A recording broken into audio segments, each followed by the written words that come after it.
Hello everyone, कैसे हो आप सभी लोग। आई होप आप बहुत अच्छे होंगे और अच्छे से तैयारी भी चल रही होगी। सो आज हम करने वाले हैं जर्नल अवेयरनेस का mock test number 2 for your UIIC AO and NICL assistant. अगर आपने इसका प्रीवियस मॉक टेस्ट अटेम्प्ट नहीं किया है तो आई बटन पे मैंने यहाँ पे जो है लिंक ऐड कर दिया है, इस पर क्लिक करके आप वीडियो देख सकते हैं। और इस लेक्चर का जो PDF है वो एज यूजुअल आपको हमारे टेलीग्राम चैनल पर मिल जाएगा, जिसका लिंक डिस्क्रिप्शन बॉक्स में दिया गया है। तो चलिए जल्दी से स्टार्ट करेंगे आज का मॉक टेस्ट। पहला आपका क्वेश्चन है, which state celebrated the year of legend as a cherry blossom festival 2024। तो इनमें से कौन सा स्टेट है, कौन सा नॉर्थ ईस्टर्न स्टेट है जिसने सेलिब्रेट किया था चेरी ब्लॉसम फेस्टिवल 2024 का। It is your Meghalaya. ठीक है, कहाँ पे ये हुआ था? शिलोंग मेघालय में ये हुआ था। 15 से 16 नवंबर को ये आपका ऑर्गेनाइज किया गया था, जिसका थीम था ईयर ऑफ लेजेंड्स। और यहाँ पे इस इवेंट का, इस चेरी ब्लॉसम फेस्टिवल का पार्टनर आपका कौन था? जापान। ठीक है, एंड मेघालय गवर्नमेंट ने यहाँ पे कंट्रीब्यूट किए थे approximately 2 crore for celebrating this festival. और इस फेस्टिवल में नेशनल और इंटरनेशनल दोनों परफॉर्मर्स यहाँ पे शामिल हुए थे। यहाँ पे आप नाम देख सकते हो, एकॉन हो गया, लुकस हो गया, ठीक है, और इंडिया से जसलीन रॉयल, ये सब यहाँ पे शामिल हुए थे। इवन कनिका कपूर, ये इन्होंने यहाँ पे पार्टिसिपेट किया था। ओके, नेक्स्ट आपका क्वेश्चन है, how much FDI is allowed in insurance sector. तो कितना percentage foreign direct investment allowed है आपके इंश्योरेंस सेक्टर में? तो इट इज योर 74%। ठीक है, कितना अलाउड है? करंटली इट इज 74%, और 74% से पहले ये आपका 49% हुआ करता था। क्लियर है? नाउ अगर हम बात करें पूरे वर्ल्ड में इंडिया का जो इंश्योरेंस मार्केट है वो कौन से नंबर पे आता है?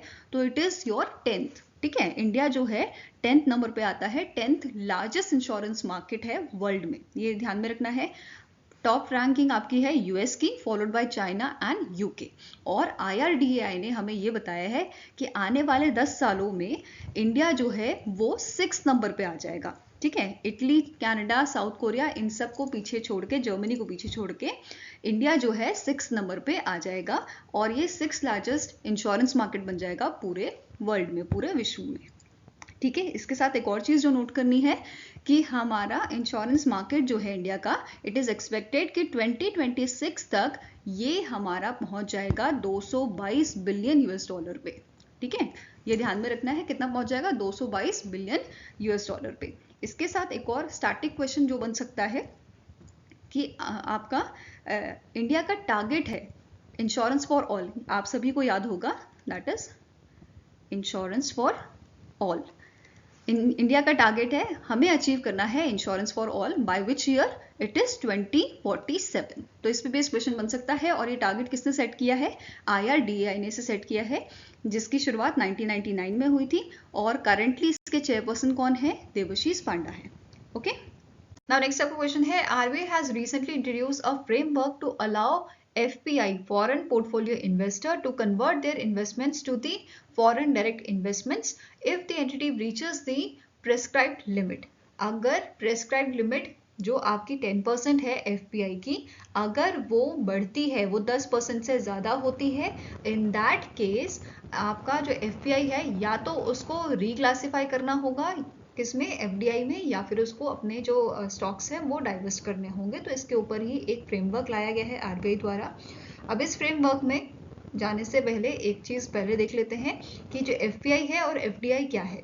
FPI दोनों में ही, FPI और FDI दोनों में ही जो आपके फॉरेन इन्वेस्टर हैं ये इन्वेस्टमेंट करते हैं इंडियन कंपनीज में।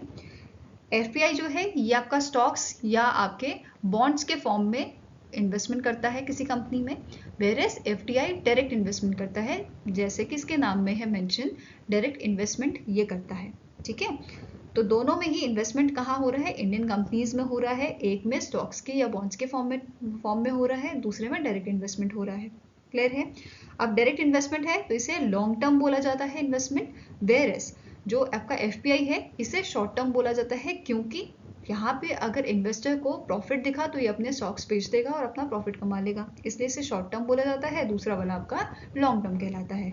अब यहाँ पे फ्रेमवर्क क्या है कि जो आपकी प्रिस्क्राइब्ड लिमिट है, ठीक है, जो 10% है, अभी इन्होंने बोला है अगर 10% से ज़्यादा FPI इन्वेस्टर जो है वो अगर इन्वेस्ट करता है, इन दैट केस या तो वो अपने आप को कन्वर्ट कर ले FDI में, फॉरेन डायरेक्ट इन्वेस्टमेंट में कर ले। जैसे कोई एक्स कंपनी है, इस एक्स कंपनी के पहले 10% इन्होंने जो है अपने स्टॉक्स लिए हुए थे किसी कंपनी में, ठीक है।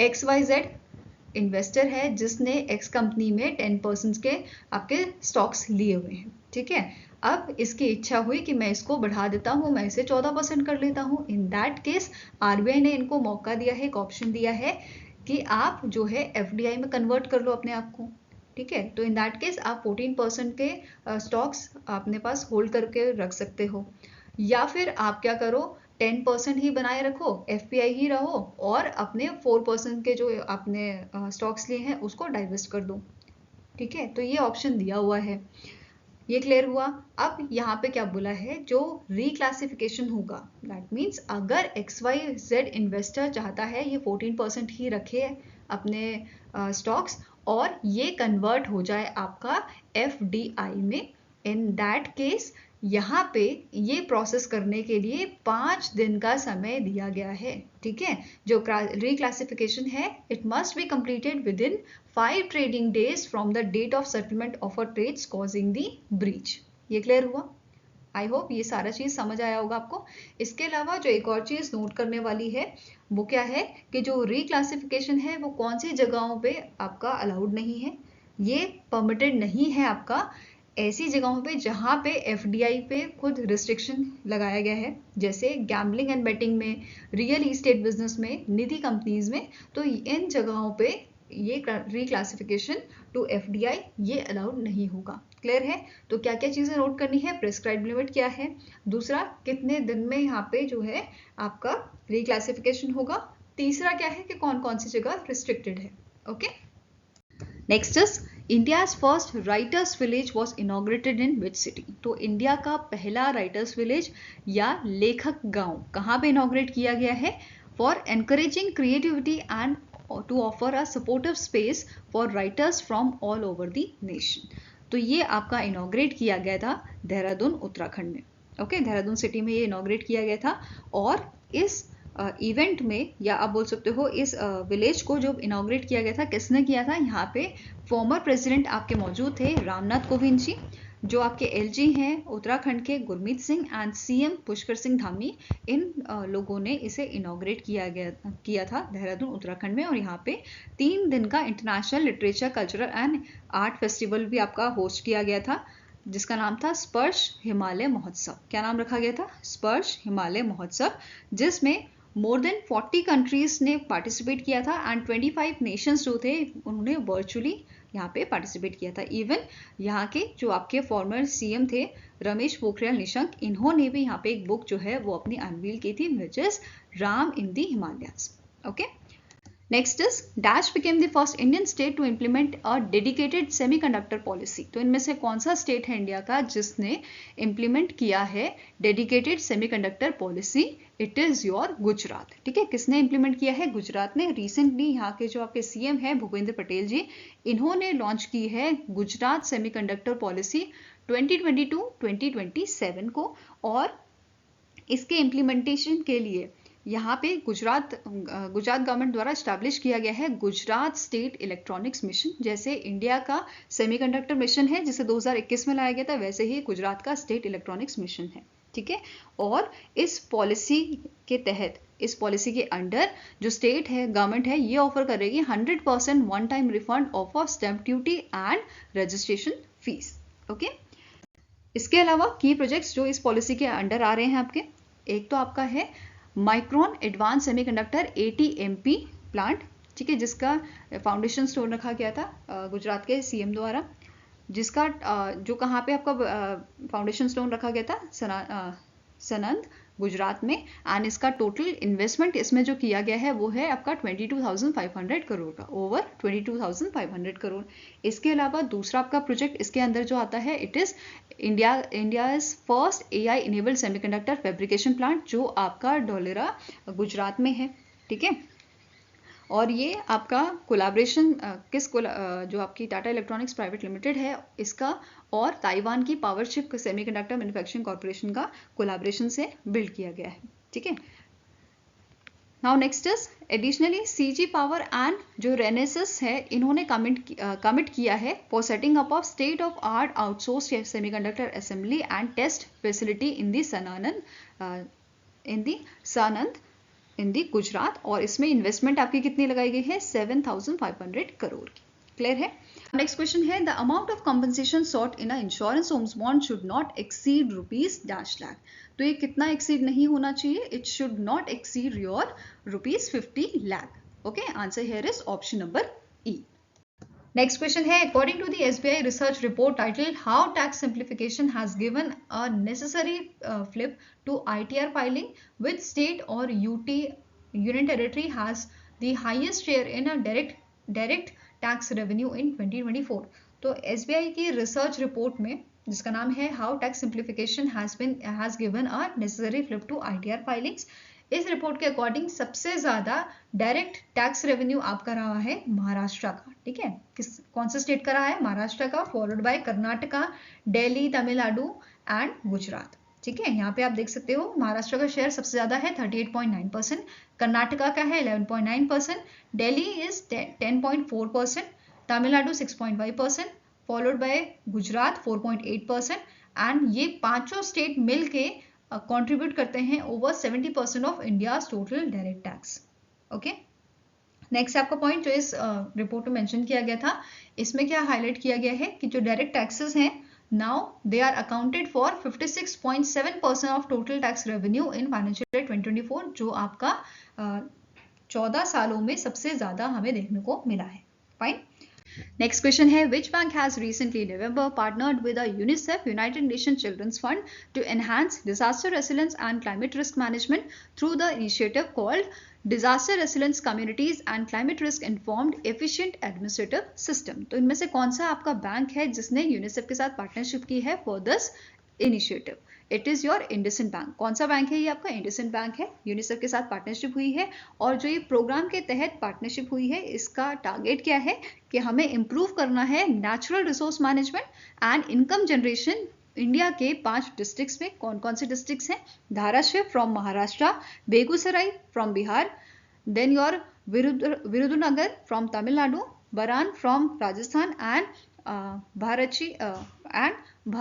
भरेच from the Uttar Pradesh. Fine.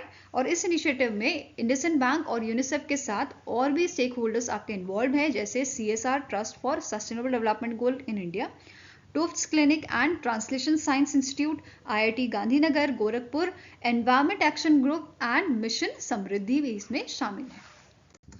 Now static information देखते हैं। इंडसइंड बैंक के करंट MD एंड CEO कौन है? Sumant Kathpalia. Headquarter located in the Mumbai Maharashtra and it established in the year 1994। Tagline इसकी क्या है? We make you feel richer. UNICEF की बात करें तो इसके करंट CEO है Catherine Mary Russell. Headquarter located है आपका न्यूयॉर्क में and it established in the year 1946। Next आपका क्वेश्चन है name the personality who is appointed as a chief executive officer and managing director of a multi commodity exchange of India for 5 years। तो इनमें से कौन से आपके शख्स हैं जिनको MD and CEO recently appoint किया गया है for the MCX multi commodity exchange of India? इनका नाम है प्रवीणा राय। क्या नाम है इनका? प्रवीणा राय। और इनका नाम इंपॉर्टेंट क्यों है? क्योंकि इन्होंने एज अ CEO सर्व किया है national payment corporation of India में, मतलब प्रीवियसली इन्होंने इस पोस्ट पे जो है काम किया हुआ है। तो ये आपको ध्यान में रखना है। NPCI आपका इंपॉर्टेंट है और न्यूज में रहता है, इस वजह से ये ध्यान में रखना है। ठीक है। MCX की बात करें तो ये इंडिया की लार्जेस्ट कमोडिटी डेरिवेटिव एक्सचेंज है जो आपका मुंबई महाराष्ट्र में लोकेटेड है। Okay, next is name the country that has launched the Linosat, world's first wooden satellite into the space from NASA's Kennedy Space Center in Florida, USA। तो इनमें से कौन सी country है जिन्होंने आपकी लिग्नोसेट जो फर्स्ट वुडन सैटेलाइट है उसको स्पेस में भेजा है? तो ये कंट्री है आपकी जापान। जापान का बनाया हुआ ये सैटेलाइट है। जो सैटेलाइट है इसका मेन काम क्या रहेगा? ये ऑर्बिट करेगा अर्थ को 6 मंथ तक।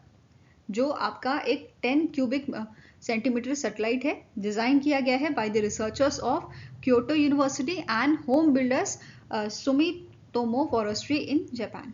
अब ये जो आपकी सैटेलाइट है वुडन सैटेलाइट, इसे होनोकी से बनाया गया है। Okay, which is a kind of Magnolia tree जो ट्रेडिशनली यूज होता है आपका, जो स्वॉर्ड शेल्स होती है ना, उनको बनाने के लिए यूज होता है। ओके, नेक्स्ट क्वेश्चन आपका है, name the person who has secured the top position in the Fortune 100 most powerful people in business 2024। जो किसने रिलीज की है? फॉर्च्यून मैगजीन द्वारा इसको रिलीज किया गया है। नाउ आंसर यहाँ पे आपका है, इस लिस्ट को जो है टॉप किया है इलॉन मस्क ने, जो आपके सीईओ हैं टेस्ला, या फिर आप बोल सकते हैं he is a CEO of space x. ठीक है, टेस्ला और स्पेस एक्स के ये सीईओ हैं। सेकेंड नंबर पे आपके थे जेनसेन हुआंग, जो सीईओ एंड फाउंडर हैं आपके निवेदिया के।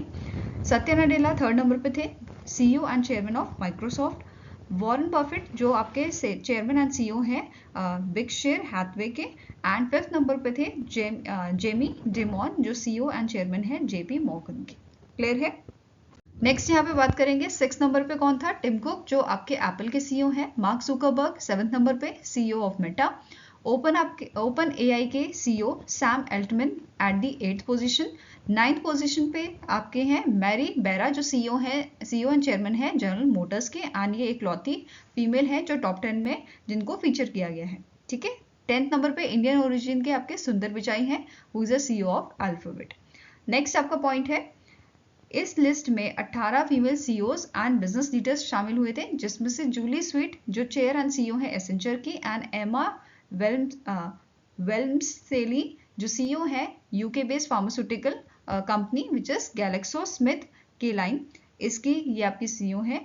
इनकी पोजीशन थी आपकी 25th, whereas Julie Sweet की पोजीशन थी आपकी 23rd इस लिस्ट में। ठीक है, नेक्स्ट है इंडियन ओरिजिन बिजनेस लीडर्स, जो इस लिस्ट में शामिल हुए थे। टोटल 6 यहाँ पे आपके इंडियन ओरिजिन के पर्सन हैं जो इस लिस्ट में फीचर किए गए हैं। सत्या नडेला, सुंदर पिचाई, शांतनु नारायण जो 52nd पोजीशन पे थे, who is a CEO of Adobe. Then Noel Mohan जो आपके सीईओ हैं यूट्यूब के। विनोद खोसला वेंचर कैपिटलिस्ट, जिनकी 74th रैंक थी। देन तेरंग एमिन जो सीईओ है आपके makeup brand eyes lips face के। ठीक है, जिनकी रैंक आपकी थी 94th।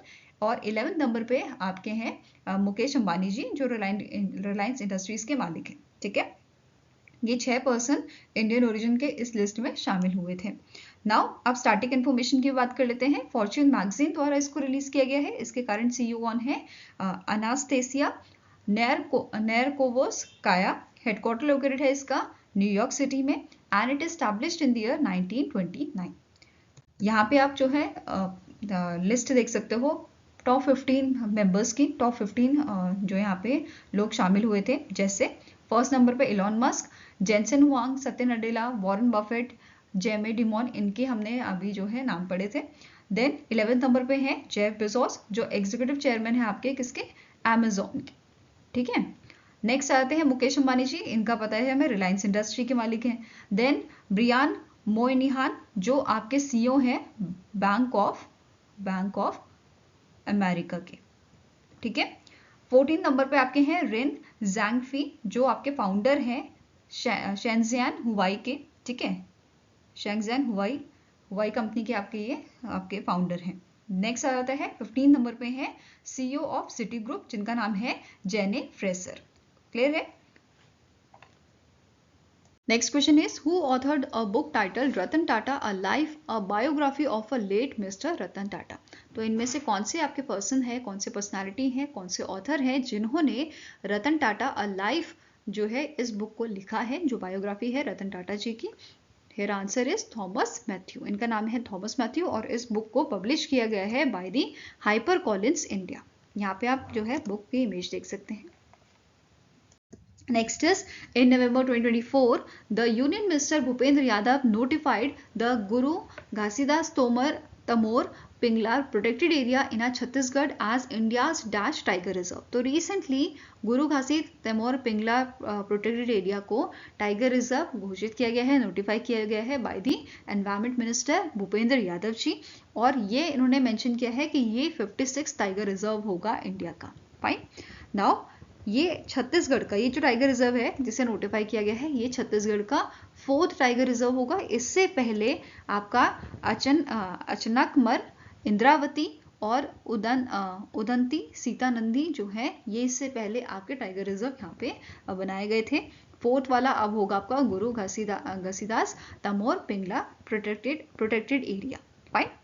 नाउ नेक्स्ट इज, इन्होंने यहाँ पे ये भी मेंशन किया था, ये इंडिया का थर्ड लार्जेस्ट टाइगर रिजर्व है after Manas tiger reserve and Nagarjuna Sagar Srisailam tiger reserve in the Andhra Pradesh. ठीक है, ये वाला मानस आपका असम में है और नागार्जुना सागर आपका आंध्र प्रदेश में लोकेटेड है। फाइन।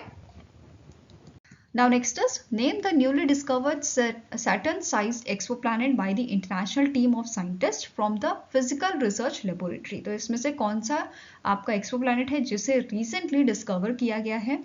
ठीक है, इसका नाम क्या है? It is TOI 6651b। क्या नाम है इसका? TOI 6651b।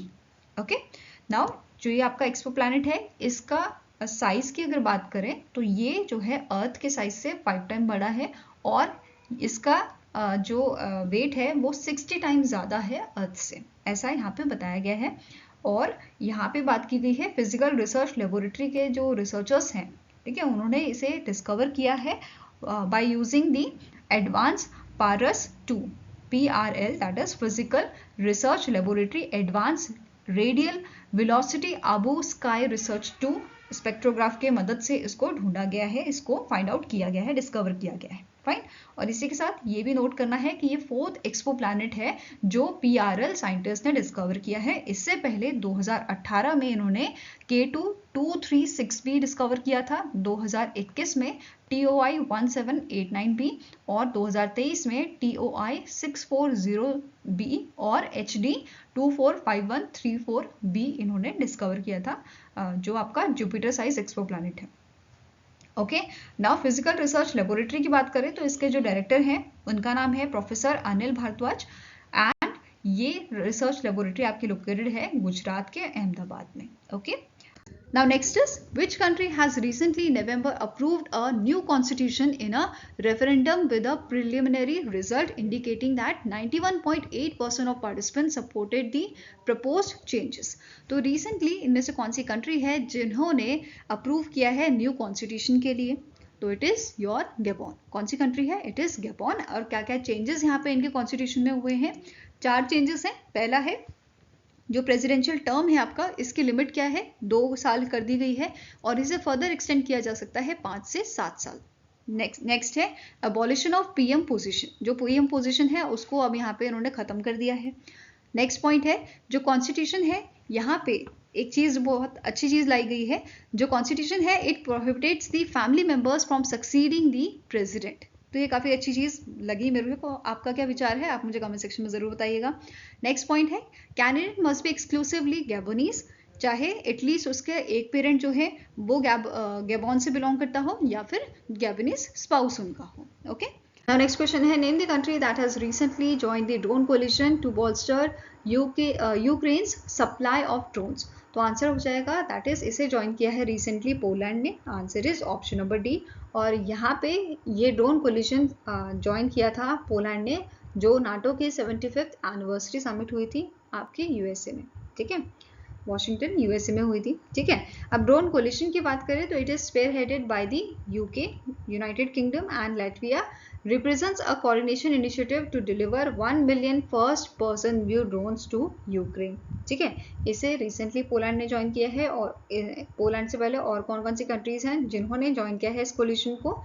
जैसे हो गया Australia, Denmark, Estonia, Germany, Italy, Latvia, Netherland, New Zealand, Poland, Sweden, UK और यूक्रेन। ये सारी कंट्रीज यहाँ पे शामिल हैं।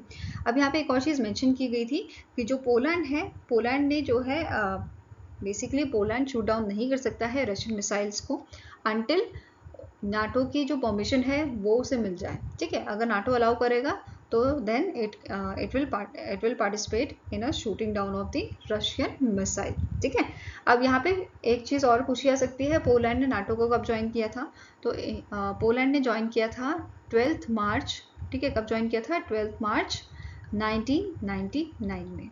क्लियर है? अब नाटो की बात करें तो नाटो के सेक्रेटरी जनरल करेंटली हैं जेंस स्टोलनबर्ग। हेडक्वार्टर है ब्रुसेल बेल्जियम में। 1949 में इसे स्टैब्लिश किया गया था और 32 कंट्रीज मेंबर इसके हैं। ठीक है, अब मुझे कमेंट सेक्शन में बताओ 32 कंट्री कौन सा बना था जिसने रिसेंटली नाटो को ज्वाइन किया था? ठीक है, इन मंथ ऑफ मार्च। फाइन।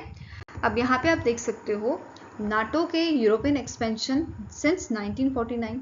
तो यहाँ आप देख सकते हो आप धीरे धीरे नाटो जो है अपने कंट्रीज, अपना एरिया जो है वो बढ़ाता गया, और रिसेंटली 2024 में, ठीक है, 2024 में जो है स्वीडन ने इसे ज्वाइन किया था, जो 32 मेंबर बना था आपका नाटो का, ठीक है। 2023 में फिनलैंड ने इसे ज्वाइन किया था। ऐसे ही टोटल आपकी 32 कंट्रीज हैं जिन्होंने जो है नाटो को ज्वाइन किया हुआ है। यहाँ पे आप सारी कंट्रीज के नाम देख सकते हैं और ईयर भी कब कब इसे ज्वाइन किया गया है, ठीक है। Now next is the Insurance Regulatory and Development Authority of India has extended the implementation of International Financial Reporting Standard 17(2)। तो जो आपका ये IFRS 17 है, जो स्टैंडर्ड है, इसका इम्प्लीमेंटेशन एक्सटेंड किया है IRDAI ने। पहले ये फाइनेंशियल ईयर 2025 तक करना था, अब इसे आपका इंक्रीज करके अप्रैल 2027 तक इसे एक्सटेंड कर दिया गया है। क्लियर है। नाउ अब जो इंटरनेशनल फाइनेंशियल रिपोर्टिंग स्टैंडर्ड है, नाम से पता चल रहा है ये आपका स्टैंडर्ड किसके लिए है, ये एक फ्रेमवर्क है किसके लिए, रिपोर्ट करने के लिए इंश्योरेंस कॉन्ट्रैक्ट को, जो डेवलप किया गया था by the UK based international accounting standard board and it was introduced in May 2017, ठीक है। और ये रिप्लेस किसे करेगा, IFRS 4 को। क्लियर है। नाउ IRDAI के बारे में बात करें तो इसके चेयरमैन है करेंटली देवाशीष पांडा, हेडक्वार्टर्स का लोकेटेड आपका हैदराबाद तेलंगाना में। फाइन। Next question है, which among the following institute has recently in November secured the highest rank in India in the 16th edition of QS World University Ranking Asia 2025? अभी recently QS World University Ranking Asia आपकी release की गई है 2025 की list, जिसमें अगर हम बात करें इंडियन इंस्टीट्यूशन की तो उसमें टॉप किसने किया है, IIT दिल्ली ने यहाँ पे टॉप किया है, which is followed by IIT Bombay. यहाँ पे आप पूरी लिस्ट देख सकते हो जो टॉप 100 में इंडियन यूनिवर्सिटीज शामिल हुई हैं। तो पहले नंबर आपका है IIT दिल्ली का, जिसकी ओवरऑल रैंक 44th है, followed by IIT Bombay 48th rank, IIT Madras 56th rank, IIT Kharagpur 60th rank, then IISc Bengaluru 62 rank, IIT Kanpur 67 and university of Delhi आपका 81 पे था। तो टोटल 7 यूनिवर्सिटी आपकी टॉप 100 में जो है शामिल हुई थी। इसके अलावा अगर ओवरऑल बात करें, ओवरऑल जो आपकी लिस्ट थी उसमें टॉप किसने किया है, आपका पेकिंग यूनिवर्सिटी बीजिंग चाइना का, जिसकी ओवरऑल स्कोर आपका 100 है, followed by university of Hong Kong second number पे, national university of Singapore third पे, then Nanyang technology university again from Singapore, इसकी 4th रैंक थी, और Fudan university from Shanghai China, ये आपका 5th नंबर पे था। तो टॉप 5 इंस्टीट्यूट इस लिस्ट में आपके ये हैं। ओके। इसके अलावा और चीज़ें जो इंपॉर्टेंट है आपके एग्जाम में पूछी जा सकती हैं वो देख लेते हैं। जैसे इस लिस्ट में 984 इंस्टीट्यूशंस को शामिल किया गया था फ्रॉम द 25 कंट्रीज। 11 पैरामीटर्स पे बेस्ड ये रैंकिंग आपकी होती है, जिसमें international faculty, staff with PhD, faculty student ratio, inbound exchange, इस टाइप के पैरामीटर्स आपके होते हैं। ओके। नेक्स्ट इज, इस रिपोर्ट के अकॉर्डिंग मोस्ट रिप्रेजेंटेटेड कंट्री जो रहा है वो आपका रहा है इंडिया, जिसने 162 रैंक्ड इंस्टीट्यूशन यहाँ पे, मतलब इस लिस्ट में 162 रैंक्ड इंस्टीट्यूशन यहाँ पे इसके थे, ठीक है, जिसमें से 22 आपके नए एडिशंस देखने को मिले थे, फॉलोड बाय चाइना जिसके 135 यूनिवर्सिटी थे, एंड जापान के 115 आपके इंस्टीट्यूशन यूनिवर्सिटी यहाँ पे शामिल थी। ओके। नेक्स्ट इज, टोटल यहाँ पे 143 न्यू रैंक इंस्टीट्यूशन को शामिल किया गया था इस लिस्ट में, जिसमें जो हम नए इंस्टीट्यूशंस की बात कर रहे हैं उसमें बात करें तो न्यू एंट्रेंट में टॉप किसने किया है, इस कैटेगरी में टॉप किया गया था एजुकेशन यूनिवर्सिटी ऑफ हांगकांग द्वारा, जिसकी आपकी ओवरऑल जो रैंक थी वो 212th रैंकिंग थी। ओके। नेक्स्ट बात करेंगे इंडियन इंस्टीट्यूट्स की। तो ओवरऑल जितने हमारे इंस्टीट्यूशंस थे उसमें से 59 जो हैं इन्होंने इम्प्रूवमेंट यहाँ पे शो किया है, मतलब इनकी रैंकिंग आपकी सुधरी है, इम्प्रूव हुई है। 51 ऐसी थी जिनका रैंकिंग कम हुआ है एंड 31 स्टेबल थी, ठीक है, मतलब जिनकी कोई रैंकिंग में फर्क नहीं पड़ा है। इसके अलावा मोस्ट इम्प्रूव्ड इंडियन इंस्टीट्यूशन जो है इस लिस्ट में टॉप किया है आपका university of petroleum and energy studies, मतलब सबसे ज़्यादा जो इम्प्रूवमेंट देखा गया है जिसकी रैंकिंग में वो है university of petroleum and energy studies, that is UPES। Okay. Next, southern Asian category में IIT दिल्ली ने जो है टॉप रैंक हासिल किया है among the 308 universities and IIT Kanpur आपका 6 रैंक पे था। ओके, नाउ QS की बात करें तो इसके करंट CEO है जेसिका टर्नर, लंदन UK में इसका हेडक्वार्टर है and it is founded in the year 1990। Next is name the movie that has been chosen as India's official entry in the best foreign film category for 97th academy award या Oscar award जो आपके 2025 के होंगे, उसके लिए कौन सी movie को select किया गया है? इट इज योर लापता लेडीज। ठीक है, किरण राव की आपकी मूवी है लापता लेडीज। इस मूवी को यहाँ पे सेलेक्ट किया गया है और ये मूवी सेलेक्ट की है 13 मेंबर जूरी ने of a film federation of India. ठीक है, which is headed by the director Jahnu Barua. ठीक है, जो आपके आसामीज डायरेक्टर हैं। ठीक है, असम डायरेक्टर हैं बेसिकली। अब यहाँ पे नोट करना है जो 97th अकेडमी अवार्ड होंगे या ऑस्कर आपके अवार्ड होंगे 2025 के, ये कब होंगे? 2 मार्च 2025 को लॉस एंजलिस कैलिफोर्निया में ये होंगे।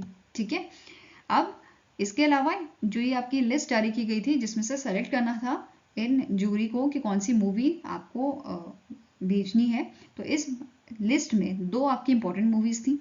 एक आपकी हो गई आतम जो मलयालम फिल्म है, इसे 70th national film award for best feature film का अवार्ड दिया गया है। वेयरएज जो All We Imagine As Light है, इस मूवी को ग्रैंड प्रिक्स अवार्ड दिया गया है, 2nd highest award of the Cannes film festival. तो ये दोनों भी इंपॉर्टेंट हो जाते हैं। इसके अलावा 2023 की अगर हम बात करें तो कौन सी मूवी यहाँ पे सबमिट की गई थी ऑस्कर के लिए?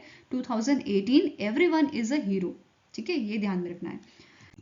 Next is India's first silicon carbide manufacturing facility is to be built in dash state. So कौन से स्टेट में आपकी बिल्ड की जाएगी इंडिया की पहली silicon carbide manufacturing facility?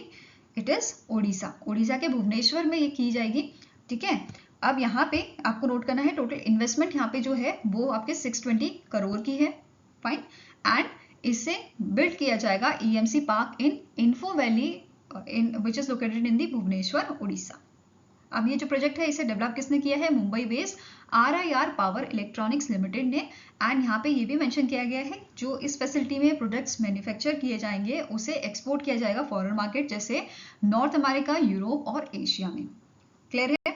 Next question है रिसेंटली इन सितंबर government of India has given the approval to which organisation to build, own and operate nuclear power plants in India in accordance with the provision of Atomic Energy Act. तो recently government of India द्वारा इन month of September approval दिया गया है अणुशक्ति विद्युत निगम limited को। ठीक है, किस चीज के लिए? कि ये बिल्ड करे, ओन करे और ऑपरेट करे न्यूक्लियर पावर प्लांट्स को इंडिया में। अणुशक्ति विद्युत निगम लिमिटेड अश्विनी के नाम से जाना जाता है, जो आपका जॉइंट वेंचर है nuclear power corporation of India limited NPCIL का, जो 51% जिसका शेयर है इस जॉइंट वेंचर में, एंड रेस्ट आपका है NTPC लिमिटेड का। क्लियर है?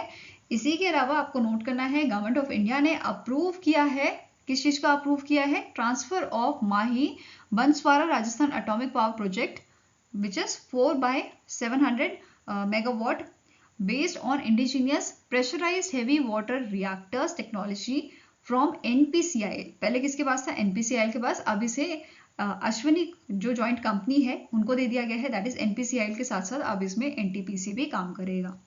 क्लियर है?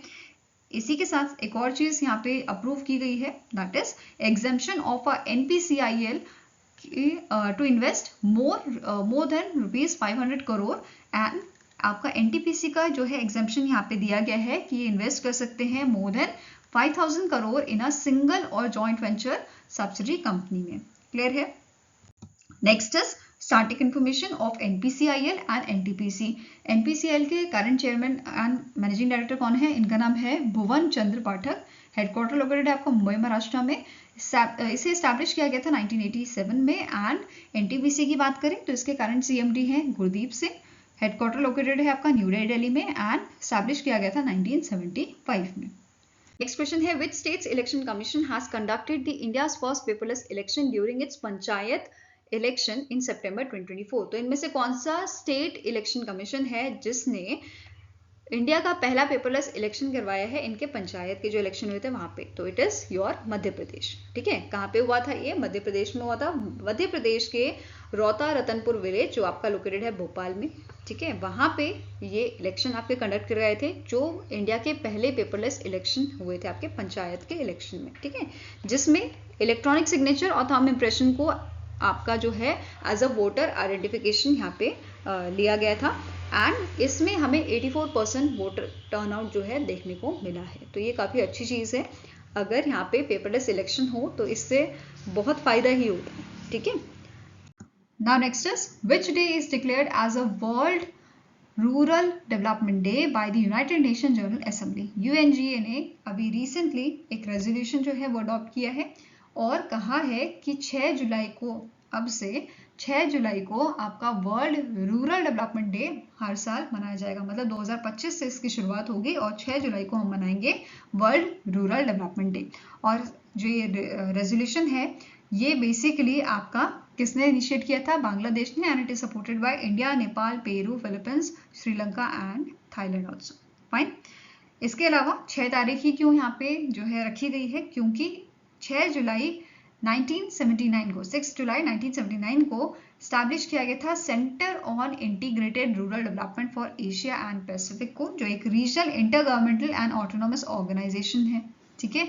अब इसके मेंबर्स कितने हैं? इनिशियली जो है CIR DAP के इनिशियली 6 मेंबर्स थे, बट अब ये आपके 15 मेंबर्स हैं, जिसमें Afghanistan, Bangladesh, Fiji, India, Indonesia, Iran, लाओ, PDR, Malaysia, Myanmar, Nepal, Pakistan, Philippines, Sri Lanka और थाईलैंड एंड वियतनाम जैसी कंट्रीज हैं। राइट। इसके अलावा स्टैटिक इन्फॉर्मेशन देखें तो यूएनजीए के करंट प्रेसिडेंट है डेनिस फ्रांसिस। हेडक्वार्टर लोकेटेड है आपका न्यूयॉर्क USA में। 1945 में इसकी शुरुआत की गई थी। ओके। नेक्स्ट क्वेश्चन है, recently in November the unit of SBI state bank of India has raised a fund of rupees dash through it's third climate fund. तो इनमें से कौन सी यहाँ पे कितना अमाउंट जो है वो रेज किया गया है SBI की यूनिट द्वारा?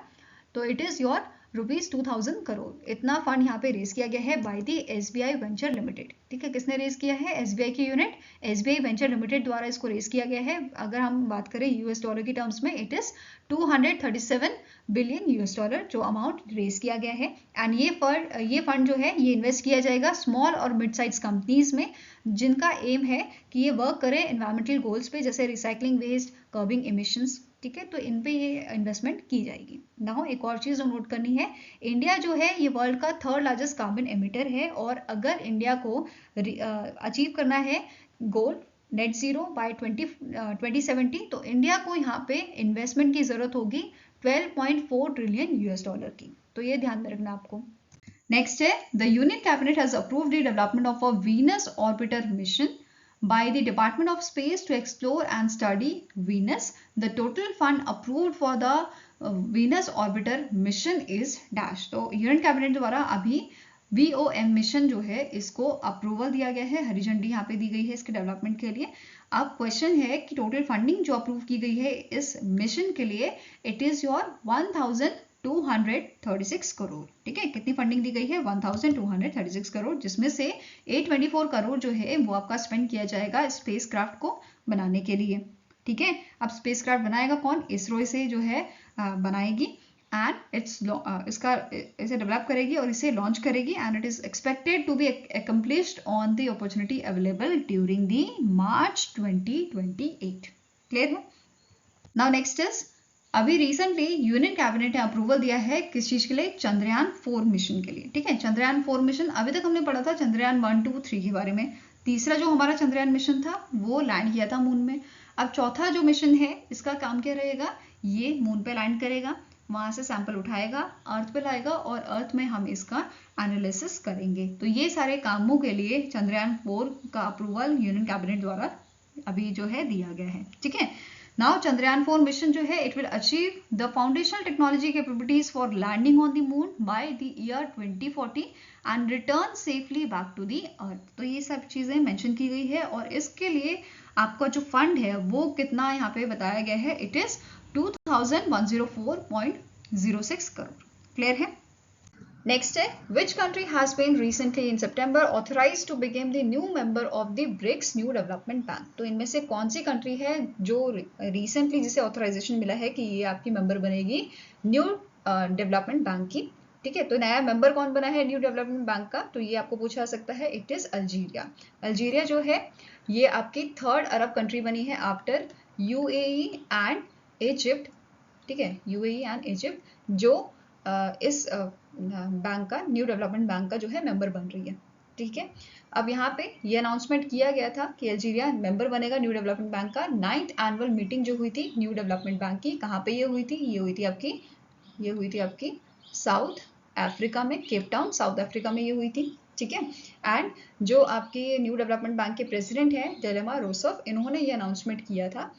क्लियर हुआ? अब इसकी थीम क्या थी ये पूछा सकता है। जो 9th एनुअल मीटिंग थी, इसकी थीम थी investing in a sustainable future. ठीक है, क्या थीम थी? Investing in a sustainable future, जो साउथ अफ्रीका में आपकी हुई थी। फाइन, अब मेंबर्स की बात कर लेते हैं। तो ब्रिक्स के जो मेंबर हैं Brazil, Russia, India, China, south Africa, जो आपके मतलब इनिशियली मेंबर थे ब्रिक्स के, वो तो यहाँ पे हैं ही। साथ में ही बांग्लादेश, यूएई और इजिप्ट इसके मेंबर हैं, और अल्जीरिया भी इसका मेंबर बना है। इसके अलावा यूरुगे जो है ये भी इसका प्रोस्पेक्टिव मेंबर कंट्री है। ठीक है, नाउ न्यू डेवलपमेंट बैंक की अगर बात करें तो करंट प्रेसिडेंट इसके हैं डेलेमा रोसफ। हेडक्वार्टर लोकेटेड है शंघाई चाइना में, और इसे 2015 में जो है स्टैब्लिश किया गया था। फाइन, next question है, during his visit to Odisha, PM Modi has launched Subhadra scheme, a single women-centric scheme. Under the scheme, beneficiaries between the age 21 to 60 years would receive rupees dash over a period of 5 years between 2024, 2025 to 2028, 2029. तो यहाँ पे 5 साल की एक scheme launch की गई है, Subhadra scheme, जिसके तहत जो विमेन्स हैं जिनकी एज 21 से 60 इयर्स की है, इनको फाइनेंशियल असिस्टेंट प्रोवाइड किया जाएगा 5 साल के दौरान 50,000 का। ठीक है, एनुअली यहाँ पे 10,000 का जो है अमाउंट इनको क्रेडिट किया जाएगा, और 2 इक्वल इंस्टॉलमेंट में, दैट इज 5-5 हज़ार के इंस्टॉलमेंट में इनको ये अमाउंट प्रोवाइड किया जाएगा। ये क्लियर हुआ? इसके अलावा अगर यहाँ पे बात करें बाकी डिटेल की, जैसे 17 सितंबर को इसे लॉन्च किया गया था। टारगेट बेनिफिशरीज आपके रहेंगे 1 करोड़ विमेंस जिनकी एज 21 से 60 इयर्स की रहेगी। टोटल फाइनेंशियल असिस्टेंट यहाँ पे 50,000 का दिया जाएगा 5 साल के दौरान। और यहाँ पे क्या बोला गया है, 10,000 की जो है इंस्टॉलमेंट एनुअल डिस्ट्रीब्यूशन यहाँ पे रहेगा, जिसमें 5-5 हज़ार की इंस्टॉलमेंट आपको प्रोवाइड की जाएगी। ये क्लियर हुआ? इसके अलावा नेक्स्ट यहाँ पे बात करेंगे पीएम मोदी की जो आपकी ऑफिशियल विजिट थी उड़ीसा में, उसके दौरान इन्होंने यहाँ पे फाउंडेशन स्टोन रखा था रेलवे प्रोजेक्ट्स का, जिसका कॉस्ट आपका 2,800 करोड़ का है। फाइन, इसके अलावा यहाँ पे इन्होंने पहली इंस्टॉलमेंट जो है रिलीज की थी प्रधानमंत्री आवास योजना ग्रामीण की, 10 लाख बेनिफिशरीज को ये इंस्टॉलमेंट जो है दी गई है। इसके अलावा आवास प्लस 2024 ऐप इन्होंने लॉन्च की थी for the survey of additional house holds for प्रधानमंत्री आवास योजना ग्रामीण and for operational guidelines of प्रधानमंत्री आवास योजना अर्बन 2.0। नेक्स्ट आपका है, इनकी झारखंड में भी विजिट थी, जहां पे इन्होंने 6 state of art Vande Bharat express train जो है वो यहाँ पे फ्लैग ऑफ की थी। पहला आपका है टाटानगर से पटना, देन भागलपुर से दुमका हावड़ा, एंड आपका नेक्स्ट आता है ब्रह्मपुर से टाटानगर, गया से होवरा, देवघर से वाराणसी और राउरकेला से हावड़ा। ठीक है, नेक्स्ट आपका पॉइंट है कि झारखंड में भी इन्होंने फाउंडेशन स्टोन रखे थे रेलवे प्रोजेक्ट्स के, जिसका कॉस्ट आपका था 660 करोड़ का इन टाटानगर झारखंड। ये आपके foundation stone virtual your video conferencing के थ्रू ये आपका इन्होंने फाउंडेशन स्टोन यहाँ पे रखे थे। इसके अलावा यहाँ पे इन्होंने फाउंडेशन स्टोन रखा था मधुपुर बाईपास लाइन का इन देवगढ़ झारखंड। फाइन, नेक्स्ट क्वेश्चन है, name the company that has launch a pilot project for cross-border payment in partnership with online ticketing platform which is BookMyShow। तो इनमें से कौन सी कंपनी है जिसके द्वारा पायलट प्रोजेक्ट यहाँ पे लॉन्च किया गया है, किस चीज के लिए? क्रॉस बॉर्डर पेमेंट के लिए। किसके साथ? BookMyShow के साथ। ठीक है, तो ये कौन सी कंपनी है? It is a cash free payment India private limited. कौन सी कंपनी है? Cash free payment. फाइन, अब कैश फ्री पेमेंट जो है, इसे अगर आपको याद हो recently prepaid payment instrument license जो है वो भी मिला था, और आरबीआई ने in month of July cash free payment को आपका क्रॉस बॉर्डर पेमेंट्स के लिए लाइसेंस प्रोवाइड किया था, और ये पहली आपकी कंपनी है जिसे payment aggregator cross border license RBI ने दिया था। राइट, अब इसी टाइप का यहाँ पे पार्टनरशिप की जो हमने बात की, इसी टाइप की पार्टनरशिप इन्होंने और ऑर्गेनाइजेशन के साथ भी की है, जैसे फूडटेक हमारी है स्विगी, जेप्टो, देन नाइका, आपका natures basket, red bus, Vedantu, इन सब के साथ इन्होंने सेम पार्टनरशिप की है क्रॉस बॉर्डर पेमेंट्स के लिए। फाइन, नाउ अदर कंपनीज जिनके पास payment aggregator cross border licence है, कैश फ्री के पास तो है, इसके अलावा कौन कौन सी कंपनीज हैं? इट इज़ बिल्डेस्क, आपका अमेजॉन पे, एडियन जो ग्लोबल प्लेटफॉर्म पेमेंट प्लेटफॉर्म है आपका। फाइन, नाउ स्टार्टिंग इन्फॉर्मेशन देखेंगे। Cash free payments India private limited के करंट एमडी एंड सीईओ हैं आकाश सिन्हा। हेडक्वार्टर इसका लोकेटेड आपका बेंगलुरु कर्नाटका में। Okay, next is in September 2024 PM Narendra Modi has inaugurated Semicon India 2024 at the India Expo Mart in Greater Noida, Uttar Pradesh. During this event, PM Narendra Modi informed that Government of India aimed to increase India's electronic sector from $150 billion to dash by 2030. तो इन्होंने यहाँ पे क्या बोला है कि ये आपका इंडिया इलेक्ट्रॉनिक सेक्टर, बेसिकली इनका एम है इंक्रीज करना इंडिया के इलेक्ट्रॉनिक सेक्टर को 150 बिलियन यूएस डॉलर से 500 बिलियन यूएस डॉलर तक। क्लियर है? नाउ सेमिकॉन इंडिया 2024 का थीम क्या था? Shaping and semiconductor future, shaping the semiconductor future. और पीएम मोदी जी का विजन क्या है कि इलेक्ट्रॉनिक सेक्टर का गोल जो है ये आपका 2030 तक कितना हो जाए? 500 बिलियन यूएस डॉलर हो जाए, एंड जॉब क्रिएशन जो है ये आपकी 2030 तक 60 लाख जॉब्स क्रिएट करें। फाइन, नाउ नेक्स्ट न्यूज आपकी है Vivocom showcase made in India internet of things solutions at Electronica India 2024, जो आपका बेसिकली सेमिकॉन इंडिया के साइडलाइन में हुआ था। ठीक है, तो यहाँ पे विवकॉम इंडिया ने शोकेस किया था मेड इन इंडिया आपके internet of thing of solution, जहाँ पे इस इवेंट में इन्होंने होस्ट किया था लेटेस्ट विवकॉम प्रोडक्ट्स को which were presented to advance connectivity across key industries, जैसे फिक्स वायरलेस एक्सेस हो गया, स्मार्ट मीटरिंग हो गया, fleet management and smart retail. ठीक है, इसके अलावा सेमी और IESA ने पार्टनरशिप की है किस चीज़ के लिए? बूस्ट करने के लिए सेमीकंडक्टर इकोसिस्टम को इन इंडिया, और ये भी आपका साइन हुआ था on the silence of Semicon India 2024। Clear है? Next is which state has recently declare 20th August of every year as a Sutia Day to honor the region role in India's independence movement। तो इनमें से कौन सा state है जिसने recently 20 अगस्त को declare किया है कि ये हर साल सूतिया डे जो है ये ऑब्जर्व करेंगे? तो it is done by the Assam government. ठीक है, किसने अनाउंस किया है? असम गवर्नमेंट ने इसे अनाउंस किया है, और पहला जो आपका सूतिया दिवस होगा ये सेलिब्रेट किया जाएगा 20th August 2025 में। 2025 में पहला डे हम इसका ऑब्जर्व करेंगे। अब ये डे क्यों मना रहे हैं? क्योंकि 1942 में इसी दिन मतलब 20 अगस्त 1942 को जो सूतिया पुलिस स्टेशन था वहाँ पे जो उधर के लोग थे उन्होंने पहली बार झंडा फहराया था, तिरंगा फहराया था वहाँ पे। ठीक है, और ये किया गया था ड्यूरिंग द इंडिपेंडेंस मूवमेंट। ठीक है, नेक्स्ट क्वेश्चन है the ministry of commerce and industry recently in September launch the dash portal to boost India startup ecosystem. तो ministry of commerce and industry ने एक पोर्टल लॉन्च किया है जिसका नाम है भास्कर, जिसका मेन एम क्या है? इंडिया के स्टार्टअप इकोसिस्टम को बढ़ावा देना, बूस्ट करना। इसका फुल फॉर्म आपको पूछा जा सकता है Bharat startup knowledge access registry, full form है इसका भास्कर का। ठीक है, इसका मेन ऑब्जेक्टिव क्या है कि वर्ल्ड का लार्जेस्ट डिजिटल रजिस्ट्री जो है यहाँ पे बिल्ड करना है for the stakeholders within the startup ecosystem. इसके अलावा यहाँ पे क्या बोला गया है? Every stakeholders will be assigned, यहाँ पे इस पोर्टल पे हर एक स्टेक होल्डर्स को भास्कर आईडी जो है वो असाइन की जाएगी for ensuring personalised interaction and tailored experience across the platform. Okay, next is Our next question है, in November 2024, the Finance Minister Nirmala Sitharaman has launched the National Micro, Small and Medium Enterprises, that is MSME Cluster Outreach Program, which was jointly organized by the Department of Financial Services and Dash।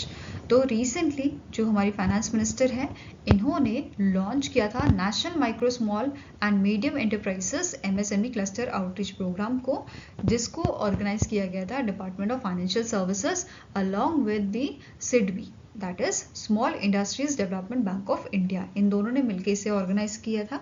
कहाँ पे हुआ था? ये आपका दिल्ली में हुआ था, जिसका मेन एम क्या है कि इजी अवेलेबिलिटी प्रोवाइड करना of a financial services and promote करना growth of MSMEs। Now SIDBI की बात करेंगे। सिडबी के current chairman cum managing director आपके हैं मनोज मित्तल। हेडक्वार्टर लोकेटेड है लखनऊ उत्तर प्रदेश में and it is founded in the year 2 April 1990।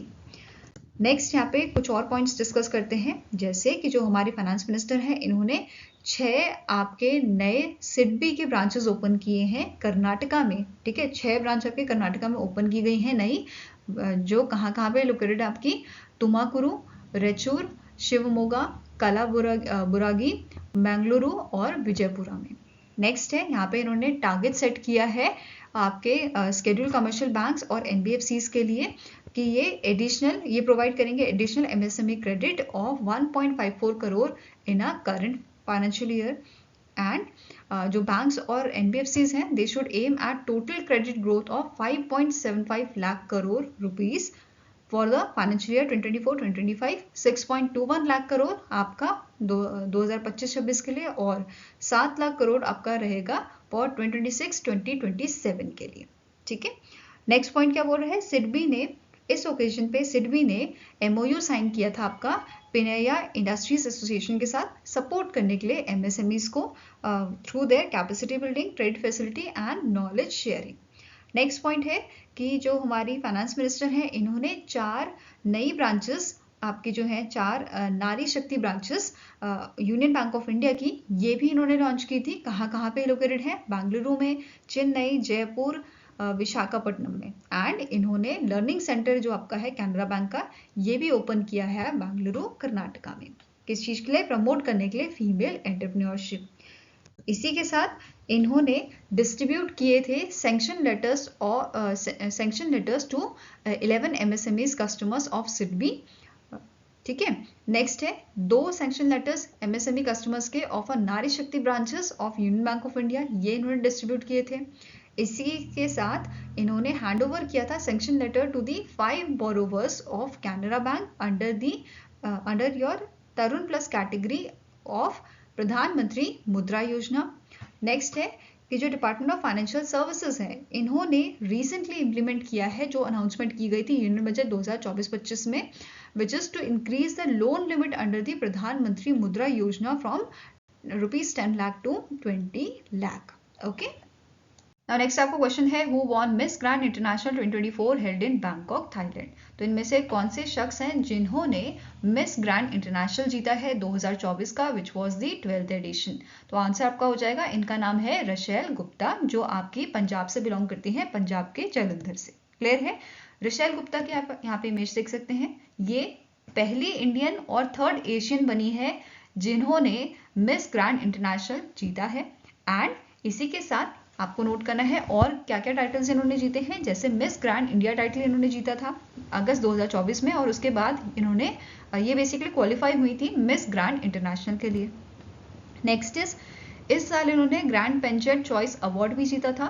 And now she will serve as a global ambassador for MGI promoting peace and stability worldwide. Okay, 2022 में एक और title इन्होंने जीता था, Miss Super Talent of the World title इन्होंने जीता था 15th addition में, जो आपका पेंजेंट पेरिस फ्रांस में हुआ था। ओके, नाउ नेक्स्ट आपका क्वेश्चन है, which of the following option is correct with respect to 16th meeting of conference of parties to the convention of biological diversities, that is COP16। तो पहला आपका statement है, 16th addition जो आपका है ये कंडक्ट हुआ था 21 अक्टूबर से 1 नवंबर को in Cali, Colombia, with the theme peace with nature. तो इसकी थीम जो है वो याद रखनी है आपको, ठीक है। कहाँ पे हुआ है, ये कोलंबिया में हुआ है, ठीक है। नेक्स्ट आपका पॉइंट है, conference main's goal was to assess progress of 2022 convening Montreal global biodiversity framework with which sets to target to protect 30% of a global land sea areas and store 30% of degraded ecosystem by 2030। Next है, during the conference union minister of state for environment, forest and climate change Kirti Vardhan Singh released India's updated National Biodiversity Strategy and Action Plan. Both A and B are correct, all A, B and C are correct. तो इसमें आपके जो तीनों point है A, B and C ये correct है, तो answer is option number E, all A, B and C are correct. अब यहाँ पे एक और चीज जो नोट करने वाली है, COP16 का पहला जो होस्ट कंट्री था वो आपका टर्की था, बट इस कंट्री ने विड्रू कर लिया था एज अ होस्ट।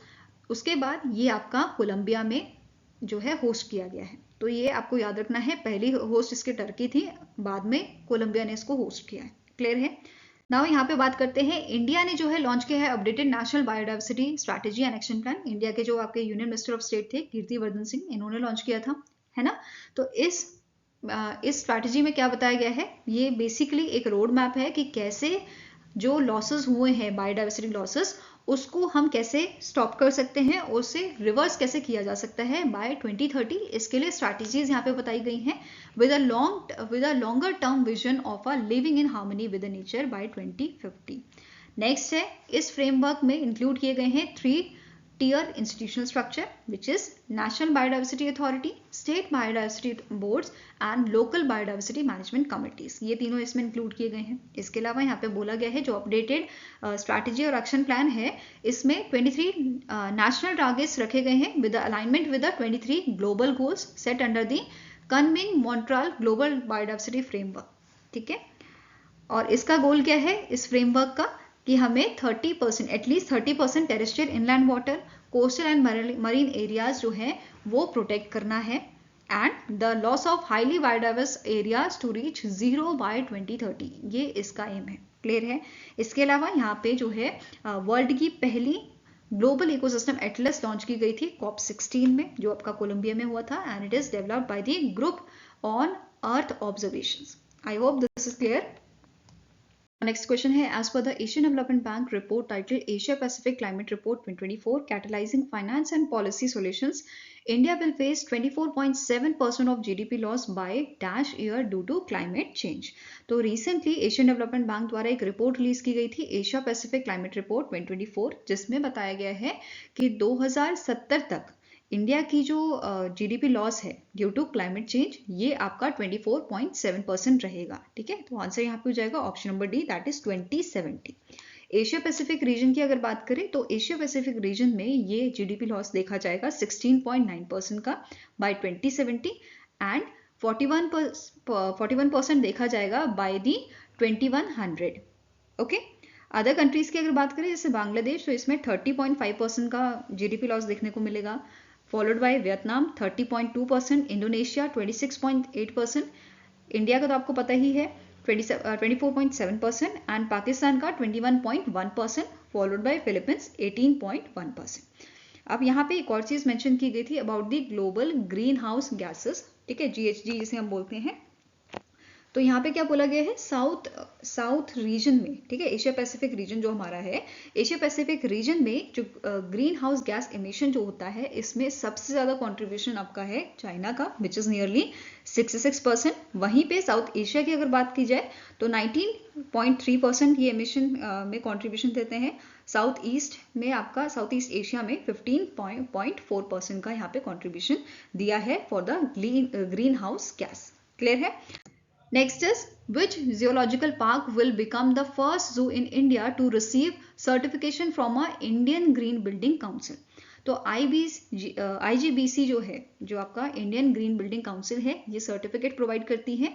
बेसिकली जो इनकी सर्टिफाइड बिल्डिंग्स होती हैं, उन्हें ऐसे डिजाइन किया जाता है जो सस्टेनेबल और एनवायरमेंट फ्रेंडली होती हैं। ठीक है, नाउ अब यहाँ पे पहला आपका जू कौन सा बनेगा जिसे सर्टिफिकेशन दिया जाएगा IGBC से, तो it is Durgesh Aranya geological park in Himachal Pradesh, जो आपका कांगड़ा डिस्ट्रिक्ट में लोकेटेड है। ठीक है, अब इस जू डेवलपमेंट के लिए पहला फेज जो आपका होगा, इसमें 25 हेक्टेयर का एरिया जो है वो आपका शामिल किया गया है, जिसके लिए 230 करोड़ का अमाउंट यहाँ पे पास किया गया है, एंड ये भी बताया गया है कि 3rd क्वार्टर ऑफ 2025 तक ये आपका कंप्लीट हो जाएगा। इसके अलावा अगर पूरे पार्क की यहाँ पे बात की जाए तो उसके लिए बजट दिया गया है आपका 619 करोड़ का।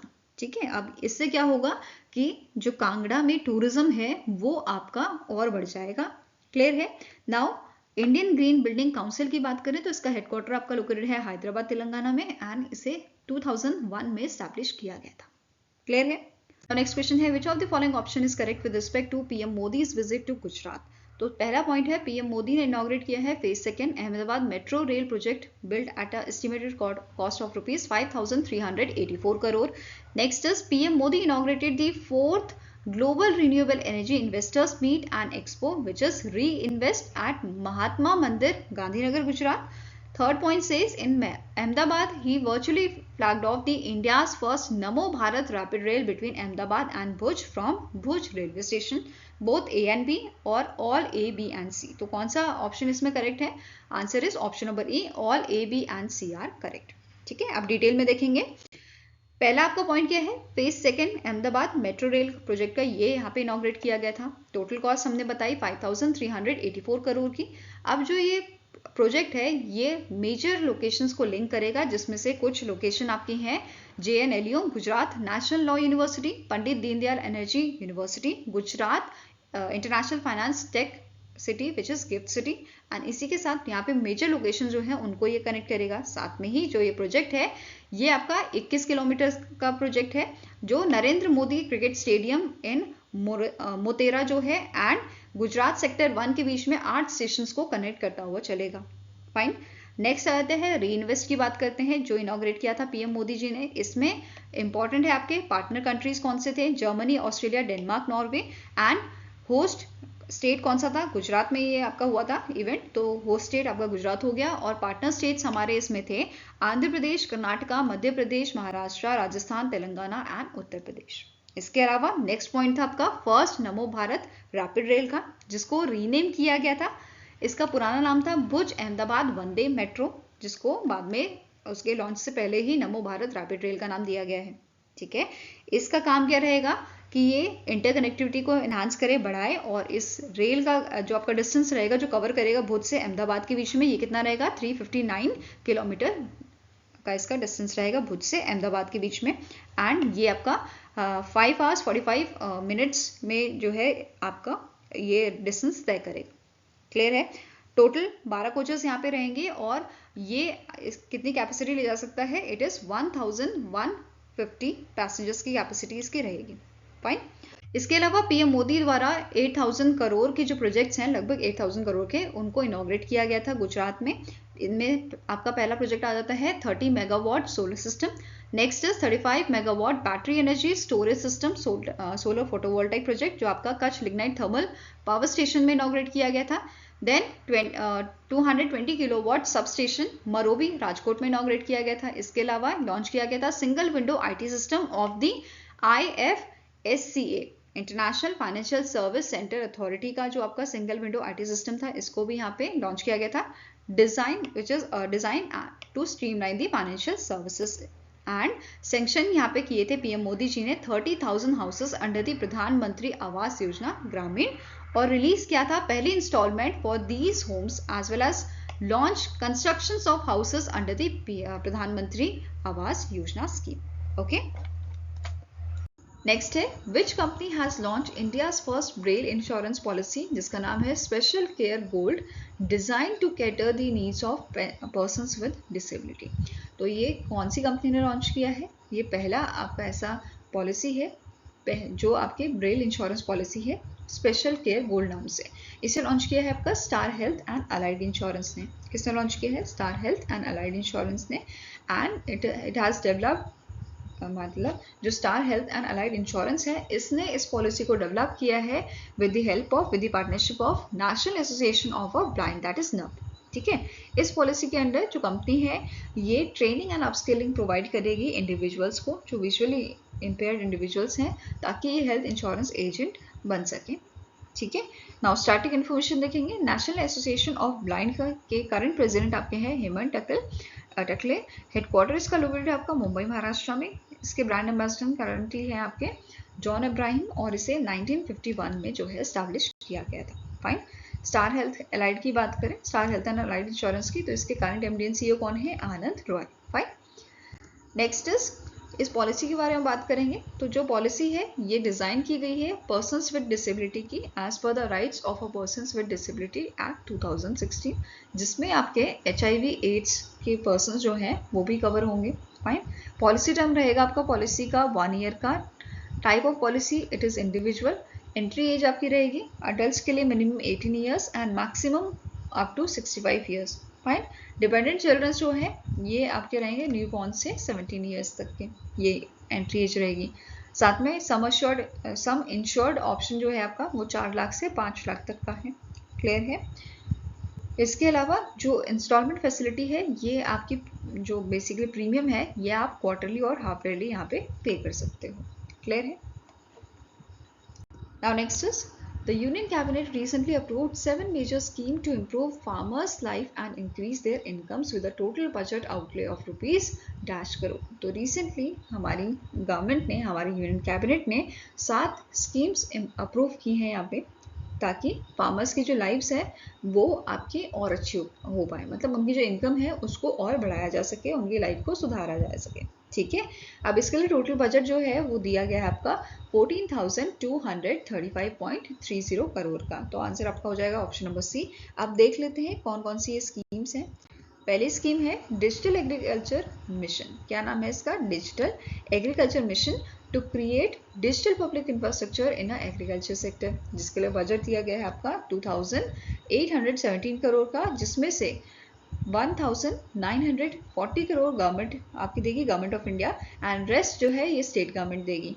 ठीक है, नेक्स्ट आपका स्कीम है crop science for food and nutritional security. ठीक है, यहाँ पे सेकंड स्कीम क्या बोल रहा है? Crop science for food and natural security, जिसके लिए बजट एलोकेशन आपका है 3,979 करोड़ का, और इसका मेन एम है एंश्योर करना फूड सिक्योरिटी और एनहांस करना न्यूट्रिशनल वैल्यू क्रॉप की बाय 2047। क्लियर है?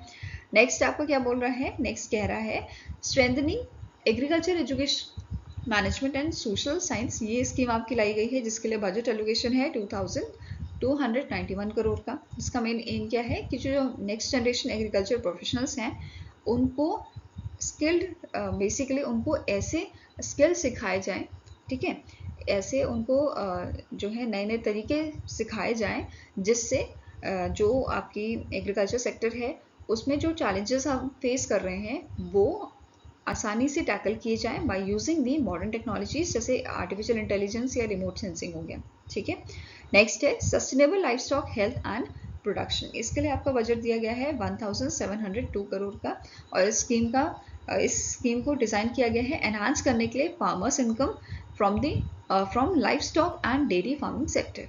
ठीक है, नेक्स्ट है सस्टेनेबल डेवलपमेंट ऑफ हॉर्टिकल्चर। इसके लिए बजट है आपका 860 करोड़ का, जिसका मेन एम है इंक्रीज करना है हमें cultivation of a different range of horticulture crops. Fine. Next is strengthening of a कृषि विज्ञान केंद्र। स्ट्रेंथन करना कृषि विज्ञान केंद्र को, ठीक है, फॉर बॉलिस्टरिंग ऑफ अ कृषि विज्ञान केंद्र, और इसके लिए बजट दिया गया है 1,202 करोड़ का। And the last is national resource management, जिसके लिए बजट दिया गया है, इस स्कीम के लिए बजट है आपका 1,115 करोड़ का। फाइन। नेक्स्ट क्वेश्चन है name the company that becomes the 6th Indian startup to achieve the unicorn status in 2024। तो इनमें से कौन सी कंपनी है जो 6th इंडियन स्टार्टअप बनी है? तो आंसर आपका हो जाएगा इट इज मनीव्यू। कौन सी कंपनी है? मनीव्यू, जो यूनिकॉर्न बनी है 6th यूनिकॉर्न 2024 की। अब यूनिकॉर्न क्या होता है? बेसिकली प्राइवेटली ओन्ड स्टार्टअप होता है जिसकी वैल्यू आपकी 1 बिलियन से ज्यादा होती है। ठीक है, तो ये कहलाता है आपका यूनिकॉर्न। देन 2024 में और कौन कौन से यूनिकॉर्न आपके थे? Krutrim, Perfios, Porter, Rapido, Ather and now it is Moneyview. तो टोटल 6 आपके यूनिकॉर्न यहाँ पे हो गए 2024 के। ठीक है, मनीव्यू की बात करें तो ये आपका एक लेंडिंग प्लेटफॉर्म है which is operated by the Whizdm innovations private limited, and recently इसने 38.6 करोड़ की जो है फंडिंग प्राप्त की है from the acyl India and nexus venture partners. Fine. I hope guys आपको ये वीडियो पसंद आया हो। पसंद आया तो लाइक एंड शेयर जरूर कीजिएगा, और हमारे साथ जुड़ने के लिए हमारे चैनल को सब्सक्राइब कीजिएगा। अगर आपके कुछ सजेशन है तो आप हमें मेल कर सकते हो benchmarkstudy007@gmail.com पे, या फिर आप हमें जो है कमेंट सेक्शन में भी अपने सजेशंस दे सकते हैं। सो मिलेंगे ऐसे ही नेक्स्ट वीडियो के साथ। Till then take care, have a nice day and all the best for your preparations.